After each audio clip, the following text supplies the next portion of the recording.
Hello friends, welcome to your own channel daily stock. तो आज हम बात करने वाले एक ऐसी एनबीएफसी या ऐसी लोन प्रोवाइडिंग कंपनी के बारे में जो कि फाइनेंस प्रोवाइड करती है बहुत सारे सेक्टर्स में। That is SME loan provide करती है, होम इक्विटी लोन्स प्रोवाइड करती है, home loans, investment advisory services, stock broking और ऐसी बहुत सारी सर्विसेज जो कस्टमर्स के लिए बहुत ही ज़्यादा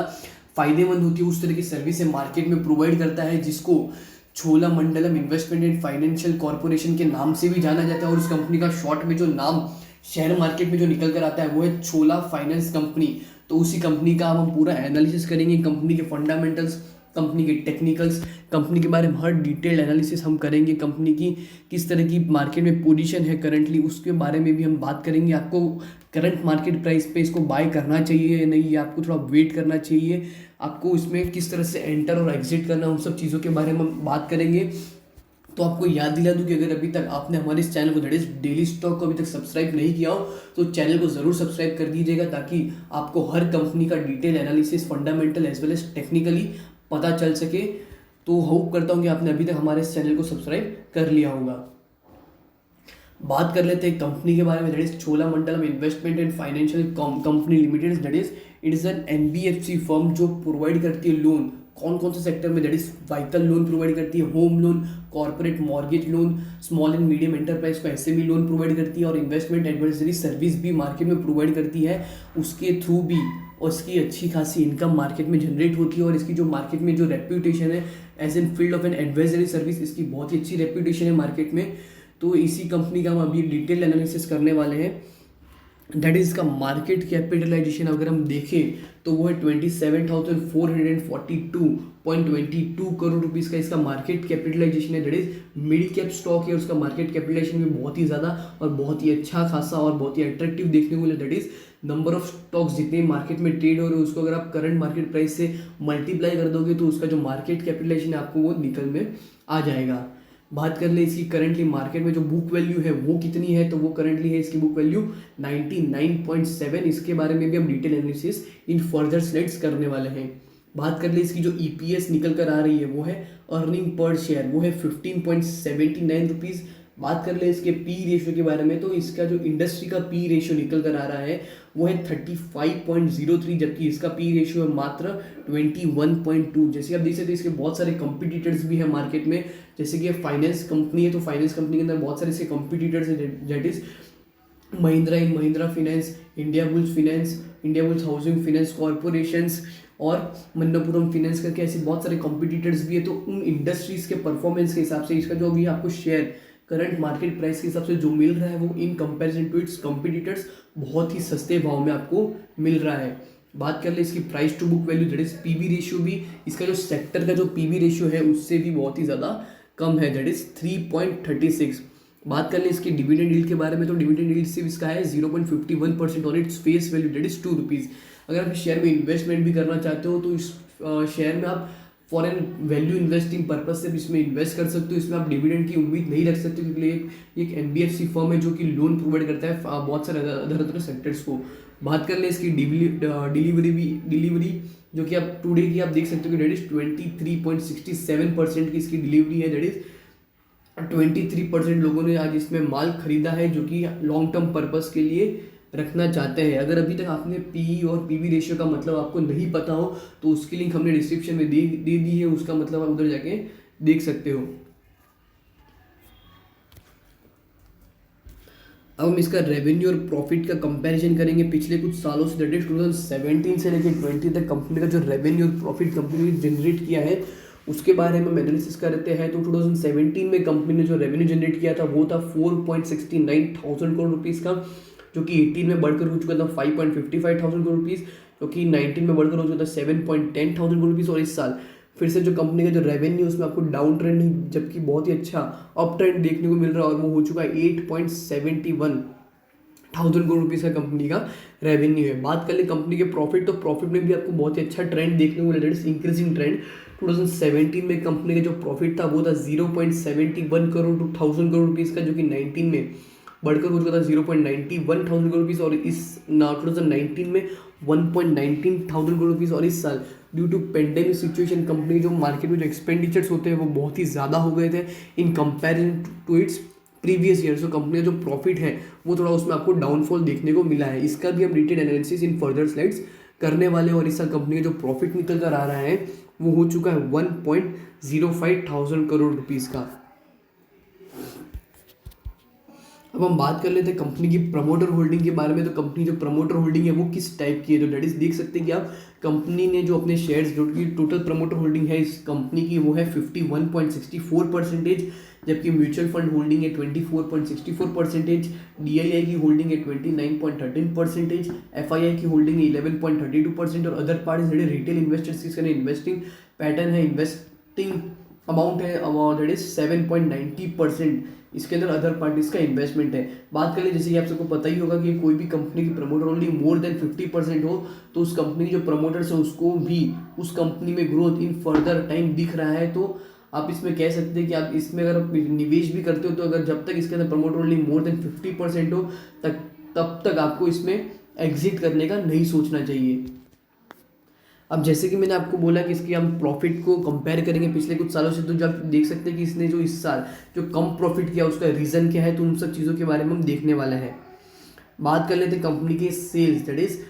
टोटल इनकम को। सबसे पहले अगर हम देखें दैट इज टॉप लाइन को अगर हम कंपेयर करें that is sales and other income, तो सेल्स जो कि इसने 2018 में की थी 5558,000 करोड़ रुपीज़, जो कि 19 में बढ़कर हो चुकी थी 7,087,000 करोड़ रुपीज़, और इस साल फिर से कंपनी का जो सेल्स है मार्केट में वो बढ़कर हो चुका है 8,712,000 करोड़ रुपीज़ का कंपनी का मार्केट में सेल है। और बात कर ले अदर इनकम, तो 2018 में अदर इनकम नहीं थी, जो कि 19 में 21 करोड़ रुपीज़ थी और 20 में भी नहीं थी। बट ओवरऑल अगर हम देखें कंपनी जो टॉप लाइन है वो बहुत ही परफेक्ट और बहुत ही ज़्यादा एट्रैक्टिव है और अच्छे खासे इंक्रीजिंग ट्रेंड में, दैट इज हर साल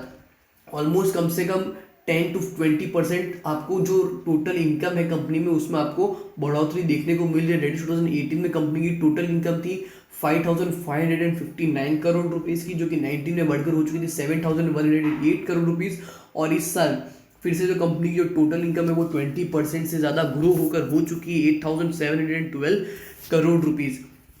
बात कर ले कंपनी की प्रॉफिटेबिलिटी के बारे में, जो कि हर इन्वेस्टर्स को उसमें पसंद आती है। लेकिन नेट प्रॉफिट कंपनी का 2018 में जो कि था 917 करोड़ रुपीज़ का, जो कि 19 में बढ़कर हो चुका था 1196 करोड़ रुपीज़, और इस साल फिर से प्रॉफिट में आपको डिक्लाइन देखने को मिल रहा है, हो चुका है 1054 करोड़ रुपीज़ का। हम इसका डिटेल एनालिसिस करेंगे क्योंकि इसका जो प्रॉफिट है इस साल इतना कम क्यों आया। तो आप जैसे कि देख सकते हैं कि पिछले साल जो कि कंपनी का जो एक्सपेंडिचर था, टोटल एक्सपेंडिचर वो था ऑलमोस्ट 1700 करोड़ का, जो कि इस साल ऑलमोस्ट 800 से 900 करोड़ रुपीज़ कंपनी का जो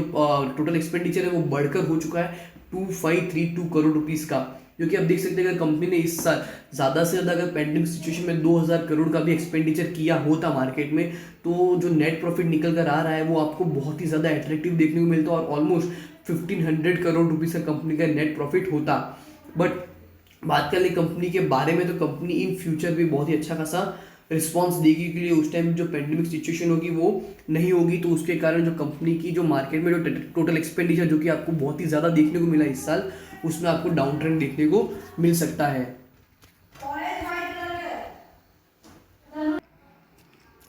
अब हम कंपनी का पर शेयर रेशियो कंपेयर कर लेंगे। तो पर शेयर रेशियो सबसे पहले जो रेशियो निकल कर आ रहा है वो है basic EPS, that is earning per share. Company किस तरह की मार्केट में अर्निंग है वो हम देखेंगे। तो 2018 में कंपनी की अर्निंग पर शेयर थी 58.71 रुपीज़, जो कि 19 में घटकर हो चुकी थी 15.31 रुपीज़, और इस साल फिर से डाउन ट्रेंड होकर हो चुकी है कंपनी 13.39 रुपीज़ की। बात कर ले कंपनी की बुक वैल्यू के बारे में, तो जो बुक वैल्यू जो 2018 में थी 327 रुपीज़ की, जो कि 19 में बढ़कर हो चुकी थी 336 रुपीज़, और इस साल जो कंपनी की जो बुक वैल्यू है वो डाउन ट्रेंड बहुत ही ज़्यादा कम होकर हो चुकी है 100.01 रुपीज़, जो कि बहुत ही नेगेटिव इंडिकेशन निकल कर आ रहा है। जैसे कि आपको पता होगा बुक वैल्यू मतलब क्या होगी, कंपनी जो भी मार्केट में जो लायबिलिटी है उसको अगर पे ऑफ कर दे और एसेट्स बेच दे तो उसके थ्रू जो भी कंपनी जो वैल्यू निकल कर आती है वो होती है कंपनी की बुक वैल्यू। पर आप देख सकते हैं पिछले साल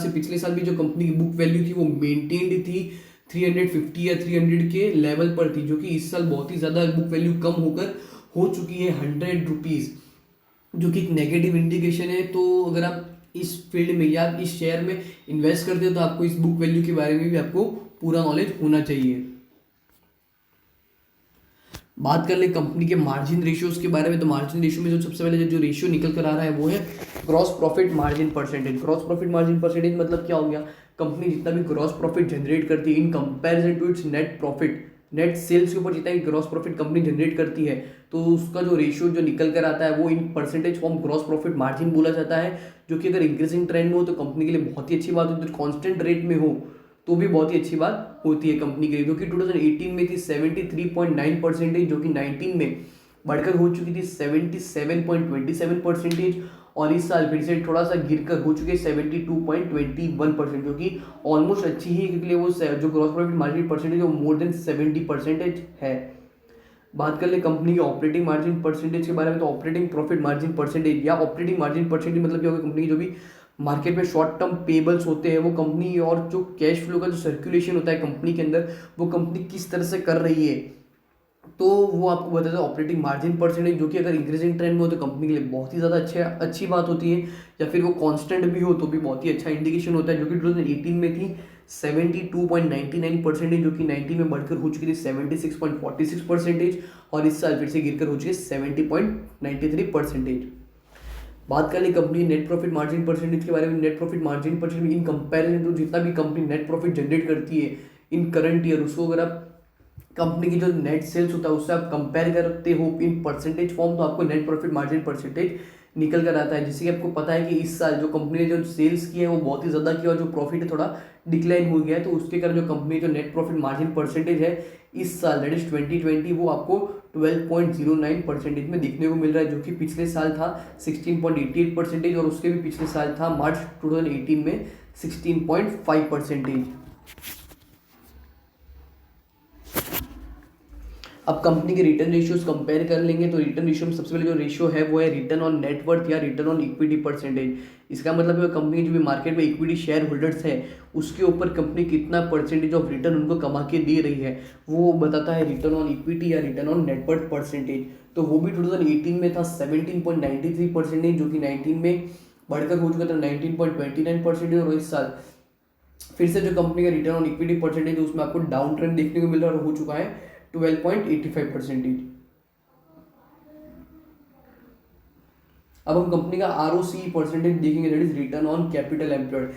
रिटर्न ऑन कैपिटल एम्प्लॉयड मतलब कंपनी अपने बिजनेस में जितना भी पैसा इन्वेस्ट करती है उसके ऊपर कंपनी कितना परसेंटेज ऑफ प्रॉफिट उनको कमा के दे रही है। दैट इज अगर आप कंपनी में 100 करोड़ रुपीज बिजनेस में डाल रहे हो तो उसके ऊपर कंपनी कितना परसेंटेज ऑफ प्रॉफिट कमा के दे रही है उसको बोलते हैं रिटर्न ऑन कैपिटल एम्प्लॉयड। तो वो भी 2018 में था 9.31%, जो कि 19 में बढ़कर हो चुका है 21.87%, और 20 में बढ़कर हो चुका है 30.80%, जो कि बहुत ही अच्छा इंडिकेशन है कंपनी के लिए, क्योंकि कंपनी जितना भी पैसा अपने बिजनेस में इन्वेस्ट करी उसके ऊपर कंपनी बहुत ही अच्छा खासा फंड रिटर्न जमा कर रही है, जो कि बहुत ही अच्छी बात है। बात करें कंपनी के रिटर्न ऑन एसेट्स परसेंटेज के बारे में। रिटर्न ऑन एसेट परसेंटेज मानी कि क्या कंपनी के जितने भी मार्केट में एसेट्स है उसके ऊपर कंपनी कितना परसेंटेज ऑफ प्रॉफिट जनरेट कर रही है, तो वो आपको रिटर्न ऑन एसेट परसेंटेज। इसका मतलब है जो भी एनालिस्ट होते हैं या कोई भी इन्वेस्टर्स होते हैं, लॉन्ग टर्म इन्वेस्टर्स होते हैं, अगर आप उस कंपनी में इन्वेस्ट करना चाहते हैं फॉर लॉन्ग टर्म परस्पेक्टिव, तो कंपनी जो इन्वेस्टर्स होगा वो उसमें ज़रूर देखेगा कि कंपनी के मार्केट में जितने भी एसेट्स है उसके ऊपर कितना परसेंटेज ऑफ प्रॉफिट वो कंपनी जनरेट कर पा रही है, तो उसके ऊपर ही वो अपना इन्वेस्टमेंट करते हैं। तो वो भी 2018 में था 2.08%, जो कि 19 में कॉन्स्टेंट 2.08% था, जो कि 2020 में गिरकर हो चुका है 1.64%।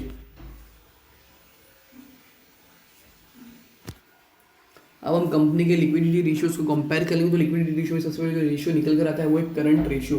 करंट रेशियो होना चाहिए 2:1 के फॉर्म में, तो अगर वो आइडियली माना जाता है, जबकि पर फिर भी अगर करंट रेशियो अगर समझ लो NBFC फर्म के लिए अगर 2:1 के ऊपर भी हो तो भी ज़्यादा दिक्कत की बात नहीं होती, पर फिर भी जो कंपनी ने जो करंट रेशियो मेंटेन करके रखा है वो बहुत ही ज़्यादा अच्छा है। जैसे आप देखिए 2018 में कंपनी का जो करंट रेशियो था वो था 73.01 के रेशियो में, जो कि 2019 में सुधर कर हो चुका था 1.73, जो कि इस साल फिर से कंपनी का करंट रेशियो है वो हो चुका है 1.43। क्विक रेशियो के बारे में बात करें तो क्विक रेशियो होना चाहिए 1:1 के रेशियो में, अगर उससे ज़्यादा हो तो कंपनी के लिए बहुत ही अच्छी बात होती है। कंपनी के जो भी नॉर्मल जो कैश पेबल्स होते हैं वो कंपनी अच्छे से मेंटेन कर पा रही है, तो उसके लिए क्विक रेशियो ज़्यादा हो 1:1 से ज़्यादा हो तो बहुत ही अच्छा इंडिकेशन होता है, जो कि 2018 में था 73.01, जो कि 19 में 1.73, और इस साल 1.43 का कंपनी का क्विक रेशियो निकल कर आ रहा है। अब हम कंपनी के लेवरेज रेशियोज कंपेयर कर लेंगे तो लेवरेज रेशियो में सबसे पहले जो रेशियो निकल कर आ रहा है वो है कंपनी का डेट टू इक्विटी रेशियो, जो कि एनबीएफसी फर्म के लिए बहुत ही मुश्किल होता है मेंटेन करने के लिए। कंपनी को मार्केट में लोन देना पड़ता है, कंपनी को उसके ऊपर ही इंटरेस्ट पेमेंट होता है, उसके ऊपर ही कंपनी की जो इनकम होती है वो निकल कर आती है, और कंपनी को खुद को दैट इज एनबीएफसी फर्म को खुद को बड़े बड़े बैंकों से लोन लेना पड़ता है बहुत ही ज़्यादा। उसके कारण ही अगर समझ लो वो बैंकों से 2% इंटरेस्ट से अगर लोन लेती है तो मार्केट में वो 4 to 5% के इंटरेस्ट से चार्ज करती है। उसके थ्रू कंपनी का जो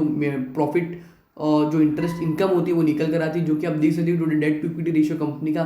कंपनी अच्छी तरह से मेंटेन कर पा रही है, जो कि आप देख सकते हो डेट टू इक्विटी रेशियो 2018 में था 7.48 के रेशियो, जो कि 19 में बढ़कर हो चुका था 8.14%। और इस साल फिर से कंपनी ने बहुत ही अच्छा खासा कंपनी जो डेट्स है मार्केट में वो कम किए हैं, और हो चुका है डेट टू इक्विटी रेशियो इस कंपनी का 6.71। बात कर ली कंपनी के इंटरेस्ट कवरेज रेशियो के बारे में। जो इंटरेस्ट कवरेज रेशियो मतलब कि जो भी कंपनी के इंटरेस्ट पेमेंट्स होते हैं वो कंपनी किस तरह से कर पा रही है वो आपको देता है इंटरेस्ट कवरेज रेशियो, जो कि 2018 में था 1.53%, जो कि 19 में बढ़कर गिरकर हो चुका था 1.51%। और इस साल फिर से कंपनी का कम हो गया है इंटरेस्ट कवरेज रेशियो, हो चुका है 1.35%।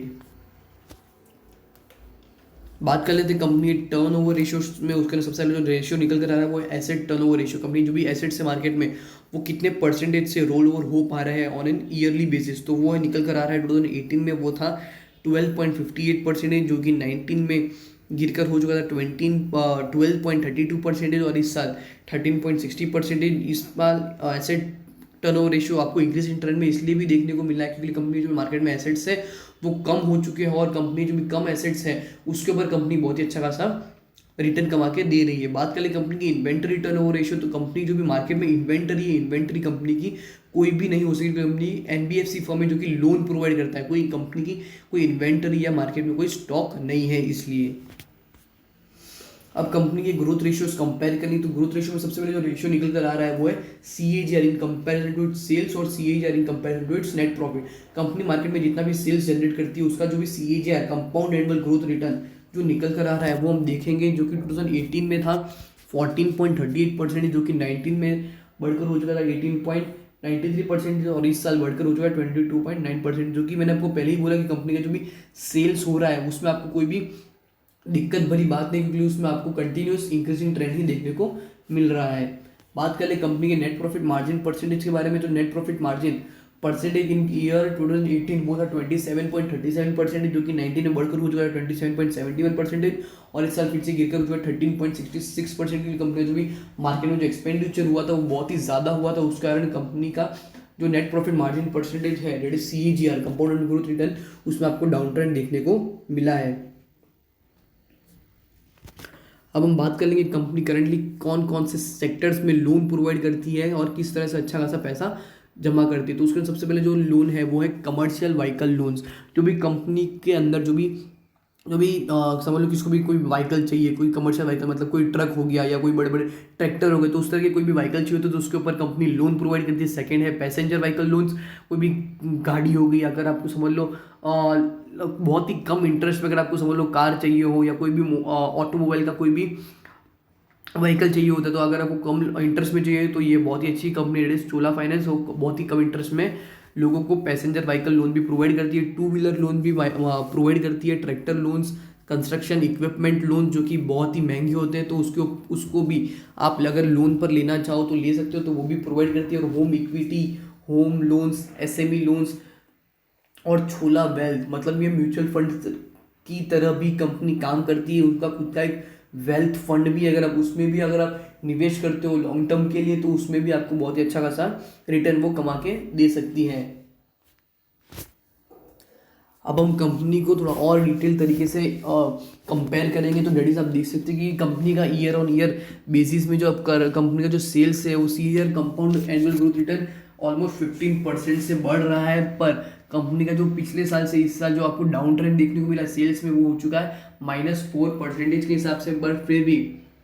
कंपनी की जो भी एसेट्स अंडर मैनेजमेंट है वो in comparison to its previous year से भी प्रीवियस ईयर 2016 से अगर आप देखें तो कंपाउंड एनुअल ग्रोथ रिटर्न 20% का कंपनी का सीएजीआर है, और ईयर ऑन ईयर बेसिस पर अगर हम देखें तो वो 12% का आपको इंक्रीजिंग ट्रेंड देखने को मिल रहा है, जो कि 2019 में था 54,279 करोड़ रुपीज़ का, जो कि इस साल बढ़कर हो चुका है 65,49 करोड़ रुपीज़ का।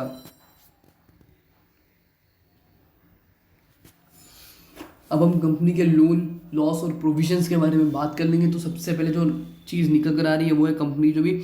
मार्केट में जो लोन है वो बहुत ही ज़्यादा है, तो उसके ऊपर ही कंपनी अच्छा इंटरेस्ट पेमेंट चार्ज करती है और उसके ऊपर ही कंपनी